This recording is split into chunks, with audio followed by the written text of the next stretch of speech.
কত মন লার্কি পাইছেন কালকে থেকে কোন তো? আর 80 কেজি এটি শেষ একদিনই লাগে প্রায় 200 কেজি আইব লাকড়ি আয়ার বন ভিডিও বাড়িছে আয়ার ভালো ডেলি কয়ে তুমি লাকড়ির কথা জাগা বোর্ড ভাঙ্গা চেয়ার টেবিল ভাঙ্গা খাট ভাঙ্গা থাকবো আবার এই শুয়ারি করিয়া বাঁশ বুস এটি হাইলে আঙ্গুরা রানমু যদি কোনো ভাইয়ের লাকড়ি তাই আমাকে বাতরে দল লইলে এবার নগদ টিয়া দিয়ে তুমি আল্লাহ বাসালে গুলিস্তান যাইতে বললে কি যাইবেন? যাবো না সে কোন কোন জেলে যাবেন মাইসে কোন? বিদেশ যায় টিয়ার লিগা ঢাকা শহরে তো একটা জায়গার নাম কোন, যে জায়গায় যাইলো লই আমু। আমরা যাবো এ পর্যন্ত মিরপুর ইন্দা গাবতলি ইন্দা ফার্ম গেট ইন্দা শ্যামলি এদিকে কচু খেত এর ভিতরে বেশি দূর তা যাওয়া সম্ভব না ভ্যান করে আনবো এদিকের মানুষগুলো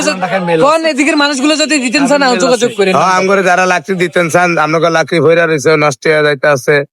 আরো জায়গা আটকিয়া রয়েছে আমগরে কইলে আমরা লইয়া যাবো আঙ্গ বাত্রা ডোলা আইলে দয়া করে আঙ্গরে কইেন আমরা আনগর নাম্বার লিয়া যোগাযোগ করে ঠিকই লিয়া লাকড়ি দেন গাই ভাড়া করে